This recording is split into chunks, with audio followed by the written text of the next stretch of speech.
Hello everybody, welcome to my One Piece tier list. I love One Piece. I've always wanted to do tier lists on this channel. I never did them because I didn't think anyone cared, but then I realized I don't really give a shit. I'm sure that, you know, chat will probably have some influence on me in where I should put arcs because I'm a coward and public perception scares me. So... Oh, bruh! Romance Dawn's going an A for me. And I know it's literally the first story in the manga. It's one of the shortest things in the entire series. I still think it's A. When I look at Romance Dawn, I think that it is the perfect opener arc. It's this nice self-contained story. It sets up everything so well without feeling like a to be continued sort of thing. Like it feels like this nice self-contained little story that you can read and be like, wow, I love this character. Luffy is so cute. I can't wait to see what he does in this series. I love Zoro, especially pre-time skip Zoro. I love him. He's a little bit of a goofball. He's serious, but he's like a goofball. A great thing about Romance Dawn is that you don't realize it at the time, but it sets up so many things for later. Like not even just like, oh, Luffy has his hat. Luffy wants to return his hat to Shanks. We can see Shanks use like an early idea for hockey, like an early form of hockey on screen before it gets introduced in like chapter, what, like 400? I love it. I will try to avoid Egghead because it is not complete, so I really can't rank it. If I did rank it without saying anything, Egghead would definitely be S so far, at least for me. Orange Town, I have a complicated relationship with. On one hand, it introduces Buggy the Clown, which is peak. As we all know, Buggy is one of the best characters ever. He's one of my favorite characters in the entire series. But at the time, I didn't know that. Like, not all of the arcs can be S tier. I wish that was the case, but I don't think that any story that I like has all-around S tier arcs every single time. It's C. It's not bad. It's fun. It just doesn't blow my cock off, right? We're gonna get to some arcs that blow my dick off, but we're not there yet. We're not there yet. Seer Village, this is gonna be so controversial. I know a lot of people don't really like Seer Village. I think that overall, Clawhador, people don't really like him as a villain. His motivations and his plans don't really make any sense. However, I think that people don't understand Usopp. I was an Usopp stan from the very beginning. I have so many friends that have told me like, I love Usopp now, but I didn't like him at the beginning. I thought he was kind of annoying. No, Usopp was peak from the beginning to the end. If you don't think so, you're wrong. Just because he's a weakling and he's a coward doesn't make him annoying or a bad character. If anything, I feel like he's a more interesting character because of that. I don't think it's A, but I think it's better than Orange Town. Put it at B. Baratie is immediately like, I'm just gonna put it above Romance Dawn. Baratie is so freaking good. So much stuff happens in Baratie. We get the introduction of Sanji. We get the introduction of the Warlords. We get the introduction of Mihawk, one of my favorite characters in the entire series. And also Don Krieg. I know a lot of people out there that are like, Don Krieg's pretty cool. He's not. Have you ever seen r/Krieg posting? It's embarrassing. Geen was really cool. I did like Geen. You know that you got it twisted when the captain of your crew is less interesting than like the supporting characters of your crew. Do we even have to have this discussion? Arlong is an amazing character, an amazing villain. He has not only a presence, he also goes on to not only affect Nami's character, but you know, we get more and more information later that recontextualizes him and almost kind of makes you think like, oh wait, he's actually a little bit sympathetic. There's actually like so many hidden layers to Arlong's character that you don't know right off the bat.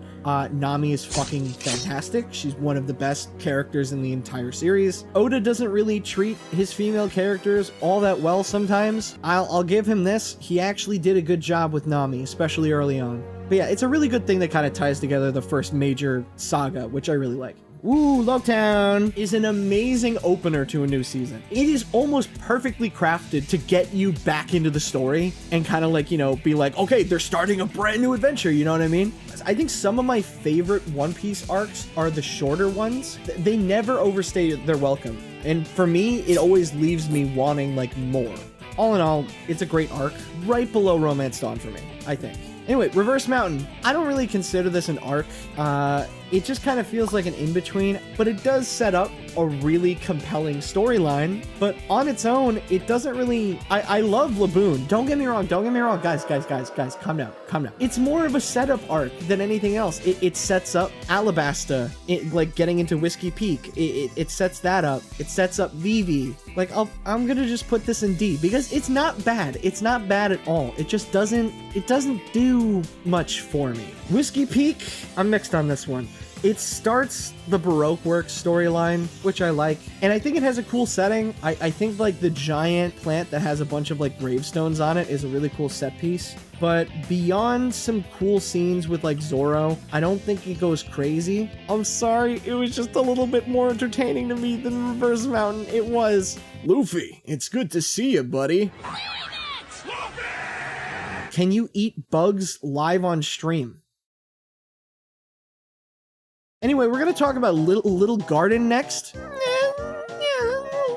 Underseer Village. I don't think it's crazy. Pretty good fight between Luffy and, you know, Mr... Is it Mr. 9? Is it Mr. 8? What is his stupid name? But overall, it's okay. It's another one of those setup arcs, basically. Drum Island. Peak! Drum Island is peak! It's really good. It's one of my favorite arcs in One Piece. Am I biased? Yes. I'm a huge Chopper stan. Nothing big story-wise happens, but it has a really good self-contained narrative that was really engaging to me. Like learning about Chopper's backstory and what happened to Hiralook. It was so engaging and fun, and it made me sad.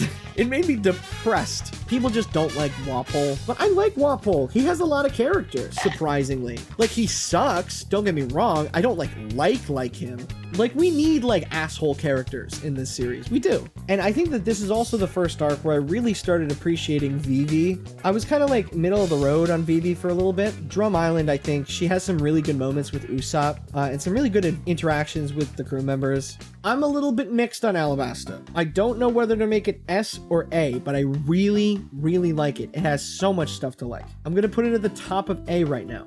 It is not only a really interesting setting, but we get to learn about characters like Crocodile. Not only an amazing villain, but he is super relevant in the story. Like, constantly, we're getting references and stuff on screen to Crocodile later on. It's great. Also, we get the introduction to Robin, and we get the most heartfelt ending scene, I think, in any of the arcs. It is peak fiction. Ace is my baby girl. I do not thirst over many characters, but Ace, the way that he is drawn when he first shows up, that shit was crazy. Listen, if he was real and he told me that he needed to moisturize his skin, I'd be there with the lotion, dude. I would help. You know, I'm gonna move it up. I might reorder this list a little bit. I think I want to reserve S tier for arcs that had me kicking my feet while reading. Oh, also, Alabasta, we get Bon Clay, the fucking GOAT. Bon Clay, one of my favorite characters in the entire series. Jaya, below Logtown. It's nice and sweet. It doesn't overstay its welcome. It's really good setup for the next arc, Skypiea. It is the first appearance of Blackbeard. Blackbeard he's a really interesting character. We get that amazing scene between Luffy and Blackbeard. You know what? Actually, just because of that scene, I'm gonna bump it up a little bit. Anyway, Skypiea, I'm putting you in A. A lot of people don't like you for whatever reason, but I think you're great. And while I think that Skypiea is a little bit too long in places, overall, I really enjoyed it. It's a really good self-contained One Piece story that has a great beginning, middle, and end. And it also has foreshadowing for later elements in the series, and it builds on things a little bit. We still don't know what Enel's deal is. Enel as a villain is really cool, but the fact that he doesn't kill anyone is kind of weird.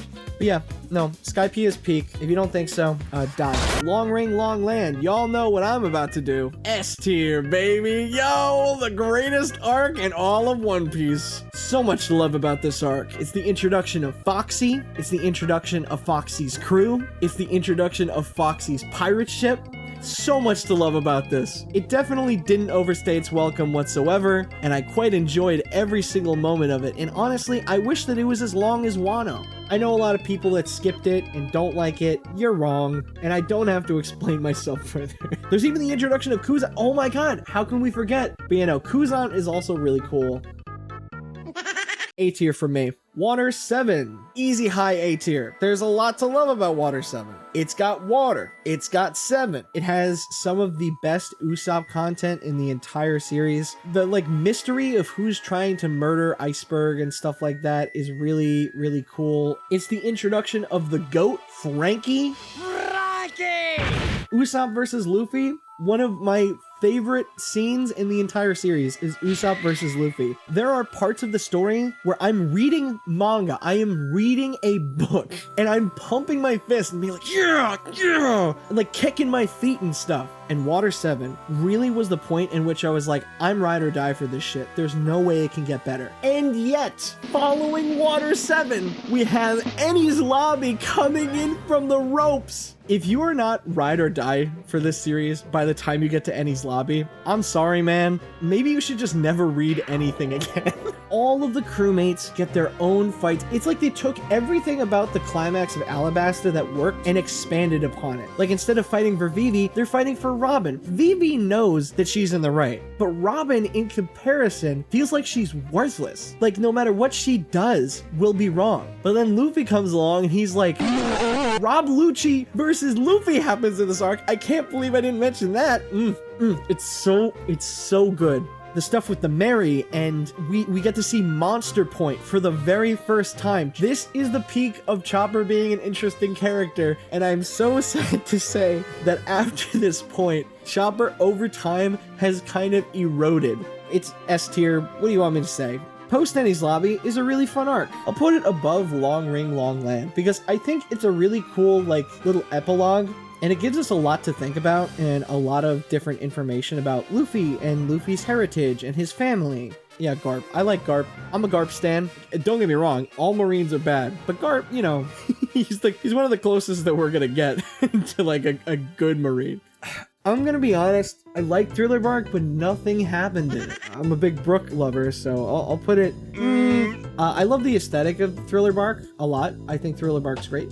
I don't think that Gecko Moria is that cool of a villain. I think his backstory is interesting. He's almost kind of similar to Luffy, but he gave up on his dream and he just kind of like shifted to just wanting power. I think that's interesting. Kuma's introduction to the story is terrifying. Oda's a fucking genius because having them fight this like near impossible battle and them all being wiped out, and then another warlord showing up who might be more powerful than the warlord they just defeated. Oh my god, it was so cool. Sabaody Archipelago is really high, but the ending of Sabaody is like the best cliffhanger in all of One Piece. And I can only imagine people reading it for the first time or like watching it for the first time. And the anime does this super well. Like I've seen the anime for this segment. The character acting and the voice acting, incredible. It is one of my favorite clips of the entire series is when Luffy has a mental fucking breakdown. God, when I read that the first time, I was like, I did not know that that's how the time skip happened. Thus begins one of my favorite sagas of the entire series, the Summit War Saga. It feels like Oda was cracked the entire time, from beginning to end. Even with Amazon Lily, which I don't think is like a super incredible arc, the simple fact of the matter being that Luffy doesn't have his crew makes this saga so much more engaging and interesting because he doesn't have his friends, so he has to make new ones. You know it, baby. Impel Down is S. Impel Down, I think, was one of the first times in a while that Oda felt like he was making this grand world. Already, you have a really good setup for an arc where Luffy is going to save his brother from execution. However, the thing that makes it even better, all of these characters that we have met across this journey are coming back. Bon Clay is back, and Bon Clay has this amazing arc during this storyline. And then we also get introduced to new characters like Ivankov and the entire Kamabaka Queendom in general. It's just great. It's a great arc. I was obsessed with it when I was reading it. I was like, I need more of this immediately. And I can appreciate that Oda, for this arc in particular, decided, you know what? Luffy's not going to beat the big bad. He's going to suffer. They're going to make it out by the skin of their teeth. You know what I mean? Marineford, S tier. What do you want me to fucking say?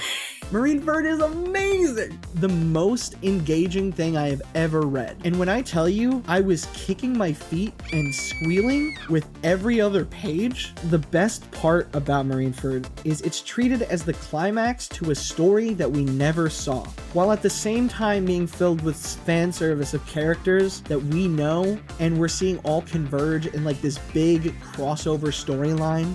In the span of a single arc, Whitebeard had become one of my favorite characters in the series. Fucking Mihawk, like Luffy has a really quick showdown with Mihawk.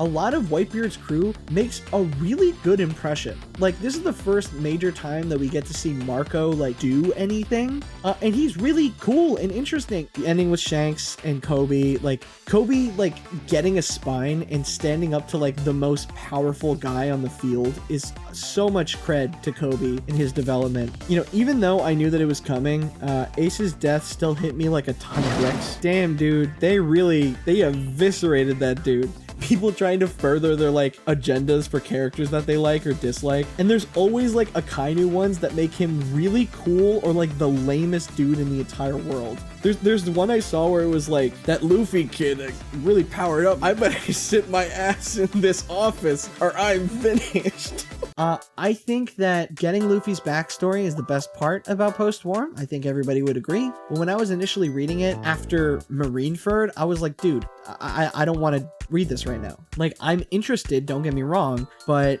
I don't think that you unloading this backstory on me right after Ace is already dead. Like, if I knew this before Ace died, I think Ace dying would have hit more, but I don't know. I think it would have been better if we saw it, like, before Marineford. You know what I mean? Jinbei, I think this arc actually did sell me on Jinbei. I was a bit skeptical for a little bit. I wasn't really sure how he felt. He is such a great, like big brother figure to Luffy. Just wonderful and beautiful, and he's a great guy. We are all Jinbei simps here, I think. We love Jinbei. I'll put it above Thriller Bark. We're heading to post-time skip now. I'm gonna be completely real. I don't feel like any of these arcs are gonna break into S. And that sucks because it might not seem like it, but I do really like post-time skip. I took a break from reading the manga, and when I came back, I was greeted to some of my least favorite designs in the entire series so far. And not everybody agrees. I know that's a very heavy take. Thankfully, post-time skip, when they go to new islands, they change their designs like pretty much every time. The designs were just kind of disappointing for me. I didn't like a lot of them. I still like Return to Sabaody. It's a really fun and short arc. Coming back to it after taking a break from reading was so refreshing. I think it's another A. Fishman Island, this one's hard because I feel like Fishman Island is in general kind of overhated for seemingly no reason. I personally am not as huge of a fan of the setting as I thought I was going to be. I was excited to get to Fishman Island, but when I actually got there, I was like, the setting felt kind of, I don't know, plain. Sanji in this arc fucking sucked. I hated that shit. It was not funny in the slightest. It was just annoying. The only good thing that Sanji did was randomly telling Jinbei to kill himself. Kill yourself. That was the best part of him in Fishman Island. Your life literally is as valuable as a summer ant. Your life is nothing. You serve zero purpose. You should kill yourself now. Yeah, Fisher Tiger's flashback was the undisputed one of the best flashbacks in One Piece. Not only does it recontextualize past events, but it also sets up some really cool future stuff like Koala. I think Fishman is definitely above Foxy. I think it's tied with Thriller Bark for me. Punk Hazard, I am mixed. I'm trying to figure out how I feel about Punk Hazard. Post-time skip has this really big, like, bloat problem that I'm not really a huge fan of compared to the rest of the series. Like, if you asked me, what did Usopp do during this arc?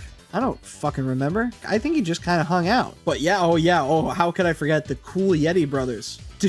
The body switch idea was a really cool one. However, loud sigh. Oda once again used the body switching stuff to do stupid jokes with Sanji because, of course, Punk Hazard does have my favorite Straw Hat moment when Usopp explains to Law what a mistake he made is with allying with Luffy. I do like that. I agree with that. Plus, we also get Caesar Clown. I really like Caesar's character, and I like how much of an ass he is.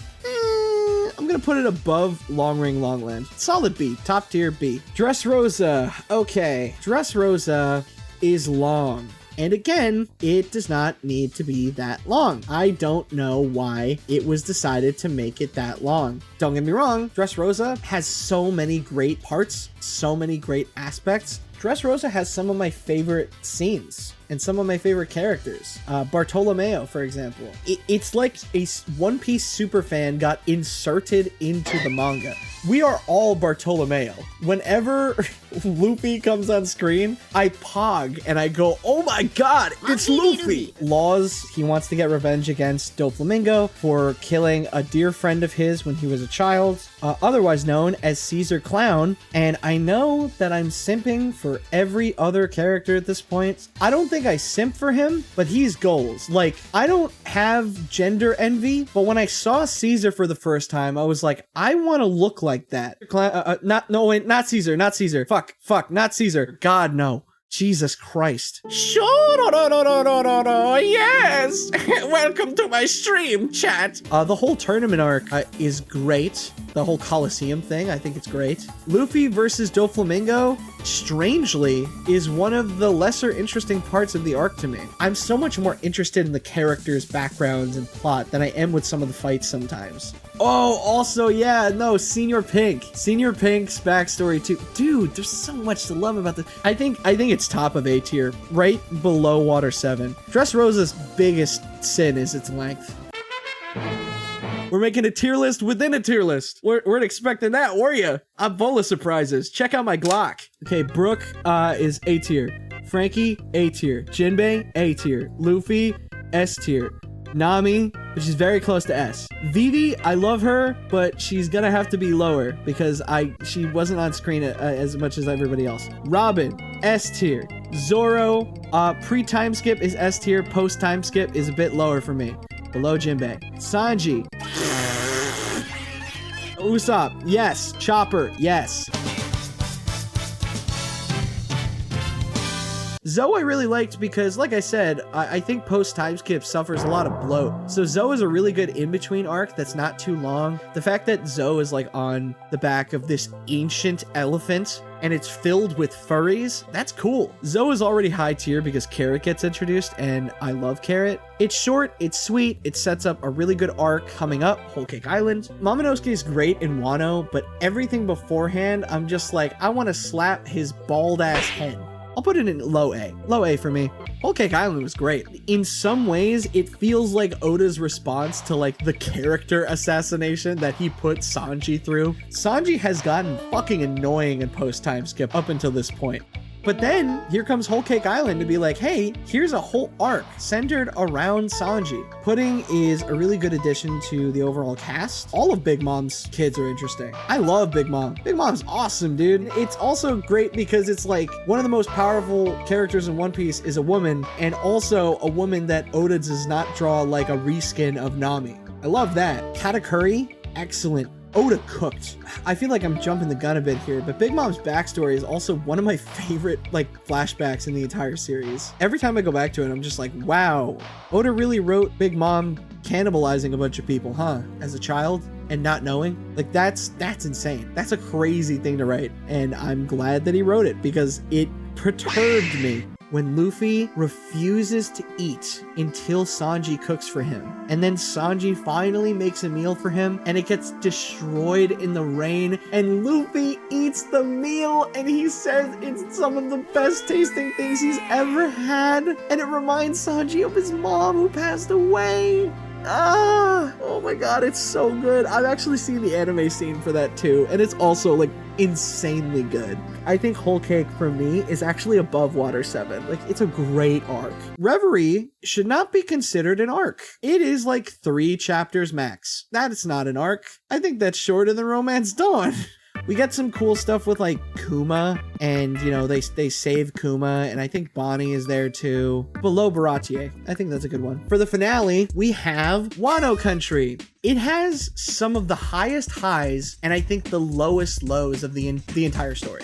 This shit is too damn long.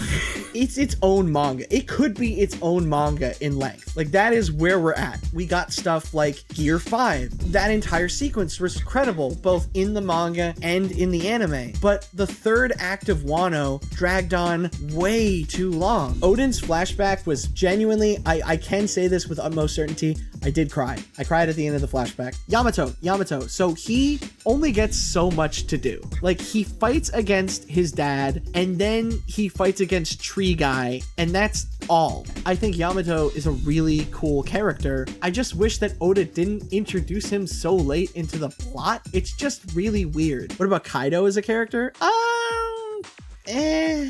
I feel like he had so much time to develop Kaido as a character, and he just kind of didn't. Kaido's quote-unquote flashback happens, I think, in like a single chapter, and it doesn't really give us all that much on him besides the fact that like he thought he was the new Joy Boy, but turns out he's fighting the new Joy Boy. Ooh. He's just kind of like super duper strong. I think I like it more than I dislike it though. I'm gonna put it behind Baratie. Awesome. I think that is the tier list.